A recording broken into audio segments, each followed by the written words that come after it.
श्री स्वामी समर्थ, जय जय स्वामी समर्थ. श्री स्वामी समर्थ, जय जय स्वामी समर्थ. श्री स्वामी समर्थ महाराजांच्या नामस्मरणाने आजच्या व्हिडिओला सुरुवात करूया.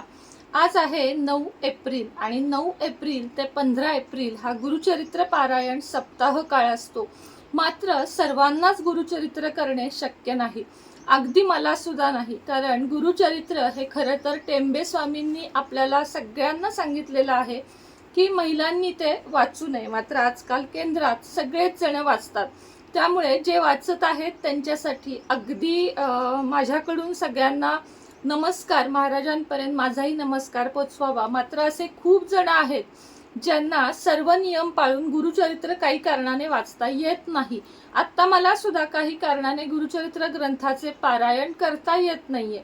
त्यामुळे मी अशा वेळेस नेहमीच काय करते तर टेंबे स्वामींनी जे आपल्यासाठी श्री वासुदेवानंद सरस्वती टेंबे स्वामी महाराज विरचित श्री सप्तशती गुरुचरित्र सार हा खास महिलांसाठी त्यांनी बनवलेला आहे, महाराजांनी बनवलेला आहे. मग मी तो पठण करते, ज्याची सेवा माझी आजपासून चालू झालेली आहे. धार्मिक प्रकाशन संस्थेचा हा ग्रंथ, मूल्य केवळ 40 रुपये आहे. आता थोडक्यात आपण याची माहिती घेऊया. सप्तशती गुरुचरित्राची आवर्तने 10 करिता शुद्ध चित्ताने इष्ट साधे सुख रहा. श्रीमत वासुदेवानंद सरस्वती टेंबे स्वामींनी लोकांच्या इष्ट कामना पूर्ण होण्यासाठी अनेक प्रकारचे ग्रंथ आणि स्तोत्रे लिहिली.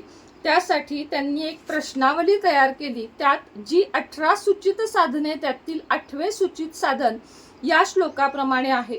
ज्या भक्तांना आपल्या सांसारिक सात्विक इच्छापूर्तीसाठी ही प्रश्नावली बघितल्यावर उपरोक्त सूचित साधन येते, त्यांनी आपल्या शुद्ध चित्ताने श्री सप्तशती गुरुचरित्र सार या ग्रंथाची अत्यंत मनपूर्वक 10 आवर्तने करावी. म्हणजे 10 वेळा हा ग्रंथ संपूर्ण वाचावा. या साधकाला 2.5 ते 3 तास सलग वेळ असेल तर सकाळी स्नान झाल्यावर अथवा संध्याकाळी स्नान करून देवासमोर उदबत्ती निरांजन लावून देवाला फुले वाहून रोज 1 वेळा हा ग्रंथ वाचावा. अशा वाचनाने 10 दिवसात संपूर्ण ग्रंथ 10 वेळा वाचून पूर्ण होतो. जर साधकाला जास्त वेळ नसेल तर त्याने पुढील प्रमाणे 7 दिवसात वाचन करावे. म्हणजे 70 दिवसात 10 पारायणे पूर्ण होतात, जे की मी आजपासून करत आहे. सप्ताह पद्धती: पहिला दिवस अध्याय 1 ते 7, दुसरा दिवस अध्याय 8 ते 17, तिसरा दिवस अध्याय 18 ते 27, चौथा दिवस अध्याय 28 ते 34, त्यानंतर 5वा दिवस अध्याय 35 ते 37, 6वा दिवस अध्याय 38 ते 40, 7वा दिवस अध्याय 44 ते 51. अशा प्रकारे आपल्या सोयीनुसार 10 पारायणे पूर्ण करावी. आणि पुढे पण म्हणजे नंतर पण रोज सर्वसाधारणपणे 100 ओव्या वाचाव्यात. म्हणजे 1 ते 7 अध्याय वाचावेत. दिलेल्या सप्ताह पद्धतीप्रमाणे आपली इष्टकामना पूर्ण होईपर्यंत वाचन चालू ठेवावे. 10 पारायणे पूर्ण झाल्यावर उद्यापन कसे करावे तर पुरुषांनी 3 साधकांना आणि स्त्रियांना 3 सुवासिनींना श्री सप्तशती गुरुचरित्र सार पोथी दान करावी. श्री सरस्वती गंगाधर लिखित श्री गुरुचरित्र हा मराठीतील महान ग्रंथ आहे. श्री परमपूज्य वासुदेवानंद सरस्वती टेंबे स्वामींनी पूर्ण दत्तावतार श्री मन्नूसिंह सरस्वती महाराज यांच्या चरित्राचे सर्व साधकांना मुक्तपणे वाचन करता यावे, यासाठी शके 1825 म्हणजे इसवी सन 1903 मध्ये कार्तिक महिन्यात श्री गंगा तीरावरील श्री ब्रह्मावर्त येथे लिहून तयार केलेला हा श्री सप्तशती गुरुचरित्र सार या ग्रंथाचे वाचन पूर्ण झाल्यावर श्रीमद गुरुचरित्र वाचल्याचे पुण्य आपल्याला लागते. आता त्यानंतर त्यांनी दत्त स्तोत्र दिलेलं आहे. दत्त स्तोत्रम, दत्तात्रेय स्तोत्र आणि त्यानंतर डायरेक्ट अध्याय पहिला. खूप मोठे अध्याय नाही आहेत. आता बघा 1, 2च पानी पहिला अध्याय, दुसरा अध्याय, पहिला 3 पानी आहे आणि मग अध्याय 6वा. असं अगदी तुम्हाला सांगू, आता मी हे वाचायला सकाळी बसल्यानंतर साधारण एक अर्ध्या तासात आपले 7 अध्याय वाचून होतात.